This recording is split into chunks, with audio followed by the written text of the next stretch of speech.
नमस्कार मित्रों, मैं हूं डॉक्टर मनोज शर्मा और आज हम बात करेंगे कुंडली के सबसे नैसर्गिक रूप से सबसे शुभ ग्रह गुरु के बारे में। क्योंकि इस बार गुरु का गोचर 1 मई 2024 को होने जा रहा है और वृषभ राशि में। गुरु एक साल में एक राशि में रहते हैं, ठीक है। तो ये साल भर तक यहीं रहेंगे और पूरे 12 साल के अंदर जो है ना ये पूरी कुंडली का भ्रमण करते हैं। तो साल भर तक गुरु यहीं रहेंगे। हालांकि इस दौरान ये 3 नक्षत्रों में गोचर करेंगे, लेकिन उनका प्रभाव अभी अपन नहीं लेते क्योंकि वीडियो थोड़ा कॉम्प्लिकेटेड हो जाएगा। पर एक गुरु मतलब बृहस्पति देवताओं के गुरु हैं, दूसरे गुरु के घर में जा रहे हैं, वो दानवों के गुरु हैं शुक्र महाराज। देखिए, ये देवता और दानव मेटीरियलिस्टिक आज मतलब उस जमाने में सतयुग के अंदर अलग चीज थी। देश काल परिस्थिति के हिसाब से विचार करना चाहिए था। 2 चीजें मान लेते हैं। एक तो बृहस्पति जो है वो विजडम के नैतिकता के कारक है, तो पॉजिटिविटी या देवत्व जिसको कहते हैं, देव, ठीक है, नैतिक चीजें, भक्ति, धर्म, ठीक। तो गुरु उसके कारक हैं। शुक्र जो है वो भौतिकता के कारक है। तो देव गुरु जो है, ज्ञान दोनों के पास, ये दोनों ही गुरु हैं। शुक्र भी गुरु है, ठीक है, लेकिन वो मेटीरियलिस्टिक चीजों के लिए जरा ज्यादा देखते हैं। आजकल के जमाने में खैर इंपॉर्टेंस उसकी ज्यादा है। तो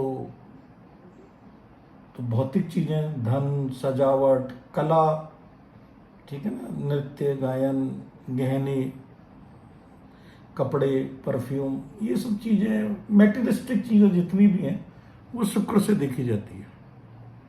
और गुरु सादगी पसंद है, नैतिकता है, ज्ञान है, भक्ति है, धर्म है। गुरु को बहुत सारे चीजों का कारक माना जाता है, ठीक है। तो ज्ञान, भक्ति भाव का भी कारक गुरु होते हैं। कालपुरुष की कुंडली के अंदर संतान के भी होते हैं, धन के भी होते हैं, नैतिकता से कमाया हुआ धन। गुरु सलाहकार भी होते हैं, गुरु और स्त्रियों की कुंडली में पति के भी कारक होते हैं, है ना। तो गुरु को बहुत सारी चीजों का कारक माना गया। गुरु को 3 दृष्टियां भी दी गई है ना, 1, 5 और 9, 3 दृष्टियां दी गई हैं गुरु को, ठीक है। 5, 7 और 9। 7वीं दृष्टि सबको मिलती है, और इसमें जो है ना 5वीं और 9वीं ये दृष्टि और दी है। 7वीं तो सभी को मिलती है, ठीक है। अब कालपुरुष की कुंडली से अपन स्टार्ट करते हैं। मेष राशि के लिए भी यही लगेगा, मेष लग्न के लिए भी। ज्योतिष में अलग अलग धारणाएं हैं। वैसे तो अगर आपको अपना लग्न मालूम हो तो लग्न से ही देखना चाहिए, क्योंकि लग्न से ज्यादा एक्यूरेट होता है। लेकिन अगर लग्न नहीं मालूम है तो फिर आप राशि से भी देख सकते हैं। कुछ लोग ऐसा कहते हैं कि भाई लग्न से और राशि से दोनों देख लो। राशि मेंटल लेवल पे, मतलब मून है, मूड के हिसाब से काम करती है। तो अगर दोनों से परिणाम अच्छे हैं तो अच्छे परिणाम आएंगे, एक से अच्छा एक से बुरा है तो न्यूट्रल परिणाम आएंगे, दोनों से बुरे आते हैं तो बुरे परिणाम आएंगे। लेकिन गुरु बहुत अच्छे सौम्य ग्रह हैं, कोई मतलब बुरा तो किसी का करते नहीं है। हाँ, प्रभाव कम जरूर हो सकते हैं। तो लेकिन मेरा मानना ये है कि अगर आपको लग्न पता है तो लग्न से दिखें, और अगर नहीं लग्न पता है तो फिर आप राशि से भी देख सकते हैं, ठीक है। तो अगर आपकी कुंडली में पहले भाव में 1 लिखा है तो आपकी मेष राशि है। ये कालपुरुष की कुंडली से ले रहे हैं अपन। एज सच गुरु का क्या प्रभाव रहेगा ये साल के अंदर। अच्छा, जब भी अपन साल की प्रेडिक्शन करते हैं पूरे साल के लिए, अब 24 से लेके 2024 से लेके अगले साल मई करीब करीब रफली अप्रैल मई 2025 तक जो है गुरु दूसरे ही भाव में रहेंगे, ठीक है। अभी तक गुरु 1 नंबर में गोचर कर रहे थे, ट्रांजिट कर रहे थे। उनके ऊपर शनि की दृष्टि पड़ रही थी। शनि को भी 3 दृष्टियां मिलती हैं। 3rd ये पराक्रम की होती है, तो पराक्रम काफी रहा होगा लोगों की जिंदगी में, खासकर मेष राशि वालों के। और उसके बाद में जो है वो 7वीं दृष्टि तो सभी की अपन ने बात करी थी, और एक 10वीं दृष्टि।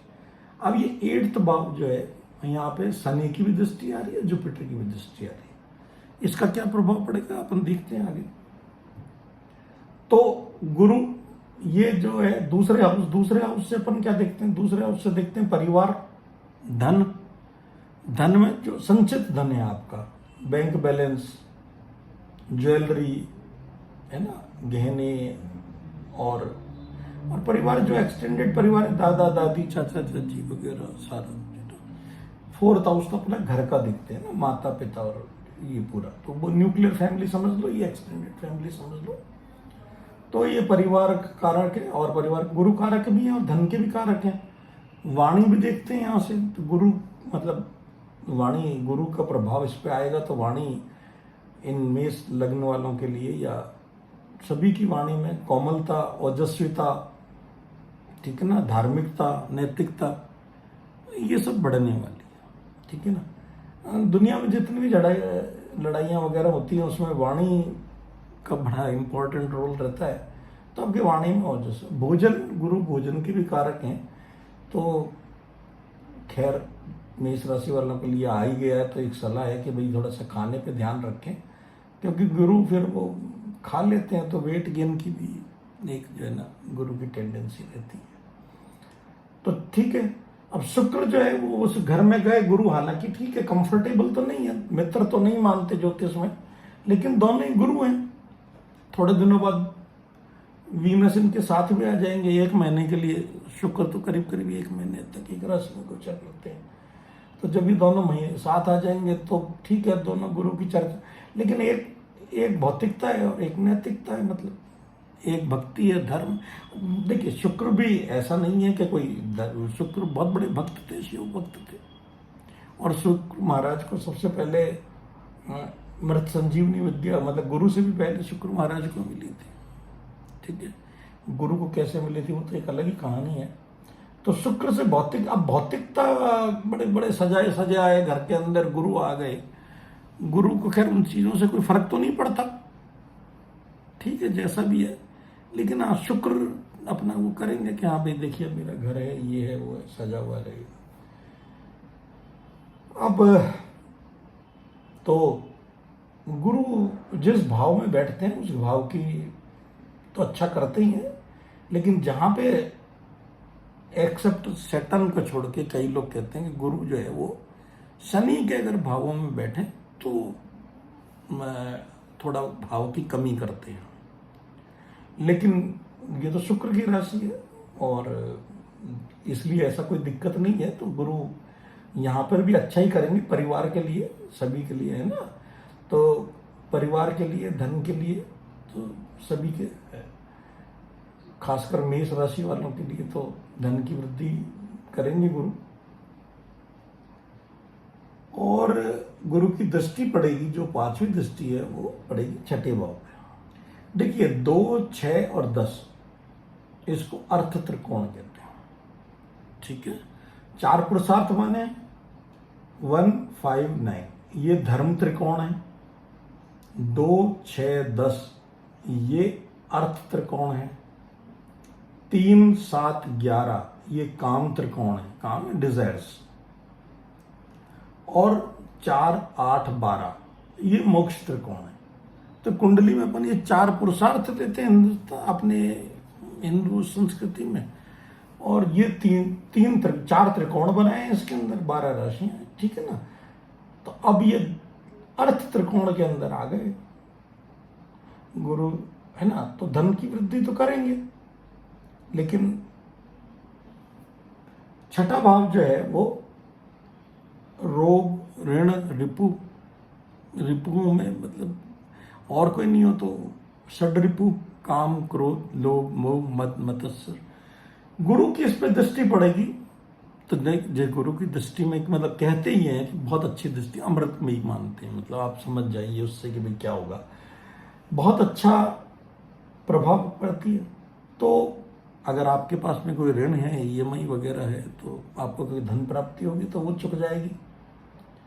आपके ऊपर अगर कोई बीमारी चल रही थी तो उस पर गुरु जो है वो अच्छा ठीक कर देंगे। और रिपुओं की तो बात हो ही गई। ये छठा भाव सर्विस का भी होता है, नौकरी का भी होता है। तो जो लोग नौकरी की तलाश में हैं उनको अच्छी नौकरी मिल जाएगी। और जो लोग